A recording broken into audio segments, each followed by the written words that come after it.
Bonjour tout le monde, j'espère que vous allez bien. On se retrouve aujourd'hui dans une nouvelle vidéo.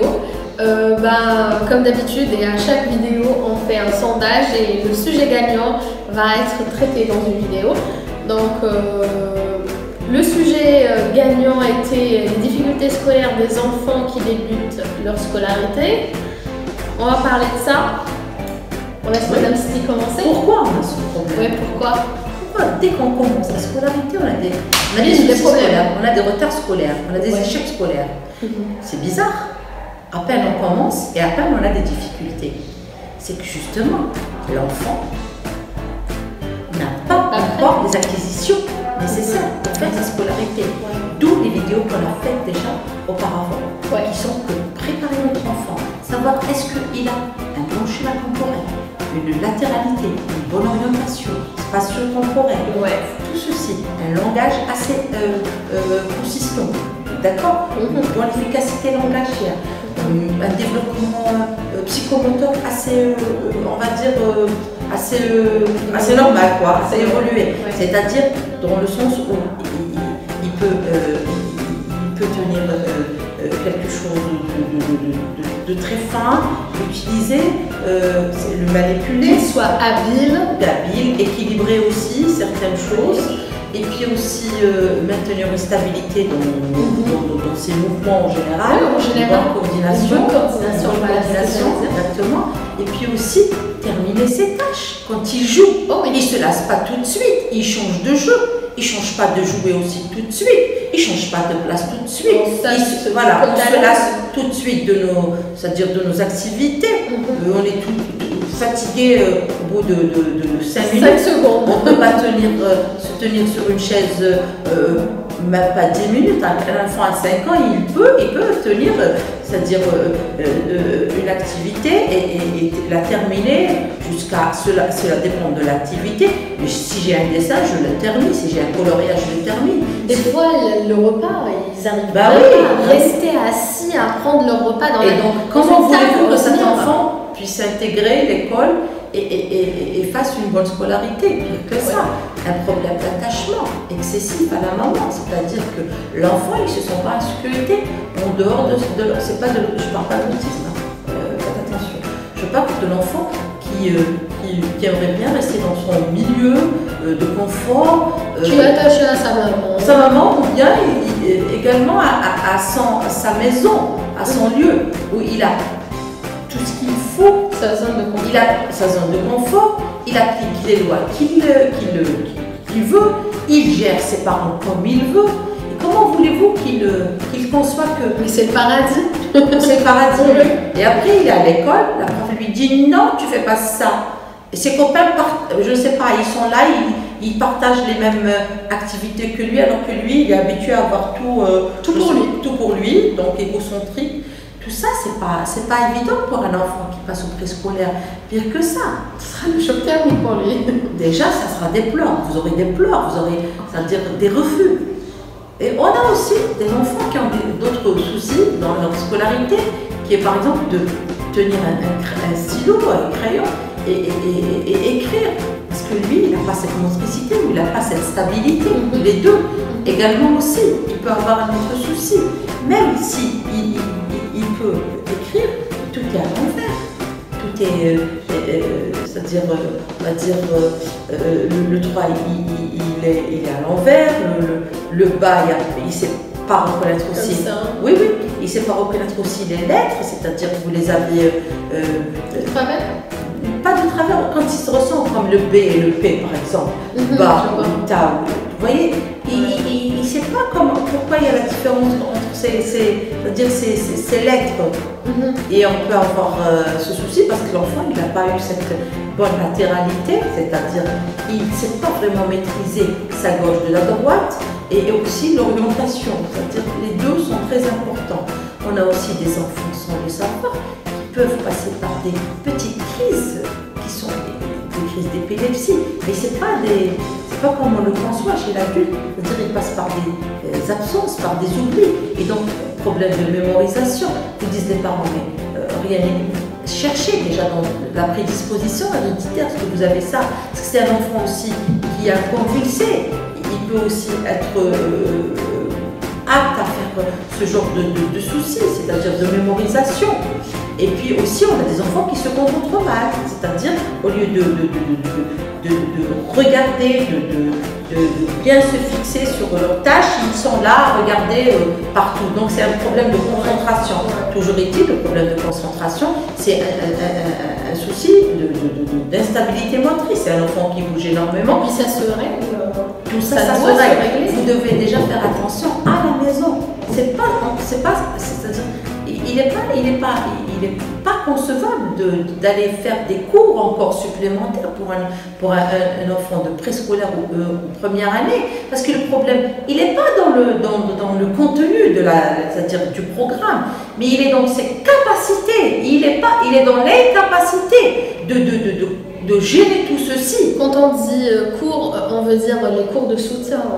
Oui, je ne suis pas contre les cours de soutien, c'est pas ça mon problème. C'est que l'enfant ne peut pas, même grâce aux cours, il ne pourra pas parce que lui, il manque encore c'est-à-dire de compétences, d'acquis qui nécessitent justement cette évolution. Donc faire attention à ces soucis. C'est pas un problème, si vous voulez, dans le contenu, c'est-à-dire dans le programme. Ouais. Donc c'est pas la peine de faire et refaire. De le refaire. Voilà. Certes, ça peut marcher avec les enfants qui sont plus âgés, dans le sens où ils assimilent même en classe, parce qu'il y a beaucoup peut-être d'élèves, peut-être que le cours a été un peu mal fait, je ne sais pas, peut-être l'enfant n'a pas fait attention. Peut-être qu'il a besoin de plus d'exercices. Voilà, ça c'est autre chose. Moi je suis pas dès le début, je trouve que l'enfant ne peut pas assimiler les premiers cours. Mais surtout que l'enfant, à l'âge de 5 ans, il a besoin de jouer. Oui. Il a besoin d'apprendre en jouant. En jouant, oui. C'est vraiment, mettez-vous ça en tête, l'enfant ne va pas apprendre avec... Quand il y a, si vous voulez, un petit désintérêt, ça peut se régler. Mais en général, c'est ça sa méthode. Oui, c'est vrai, comme on l'a fait, parce qu'on a fait une vidéo en arabe sur ce souci. C'est vrai que j'avais commencé, parce que vous savez, c'est pas le même contenu pour vous aviser. Parce que moi, c'est-à-dire, on ne prépare pas les sujets. Non, ça, c'est un sujet que j'ai longuement, si vous voulez, j'ai longuement côtoyé ces enfants qui sont en phase de difficultés scolaires, et c'est pas en écrivant, je sais pas ce que je dois dire, que ça va donner une bonne vidéo, de bons conseils. C'est juste que, par exemple, dans la vidéo en arabe, j'avais parlé si vous voulez, la conception de la classe. C'est vrai qu'au préscolaire, on a un souci. Il faut essayer de mettre les enfants alignés, ne pas mettre le premier, le deuxième, parce qu'on aura c'est-à-dire l'enfant, il va se sentir peut-être rejeté, parce que vous savez, ils sortent encore de cette enfance, cette innocence. Peut-être que je suis refusée parce que je suis mis derrière. Déjà, on a ce souci avec les enfants. Je ne suis pas son favori, c'est pour ça que je suis. Voilà, et donc il va quelque part se sentir exclu. Donc, on va essayer en moins de faire une conception idéale pour les enfants. C'est déjà quelque chose de formidable. Voilà. Essayons aussi d'avoir toujours le prof qui doit quand même avoir une image, on va dire, proche de la mère, qui est l'image idéale pour l'enfant. C'est-à-dire, lui, quand il va à l'école, au début, c'est un détachement, donc il va remplacer l'image de la mère par son institutrice, qui doit être donc déjà avoir ce côté affectif de la maman. Mais il ne faut pas oublier, tout en étant strict, comme je l'ai toujours dit, qui aime bien châtie bien. Ça ne veut pas dire qu'on n'est pas. Oui. Après, vous avez aussi chez les enfants qui sont préscolaires, c'est des enfants aussi qui voudraient bien bouger. C'est-à-dire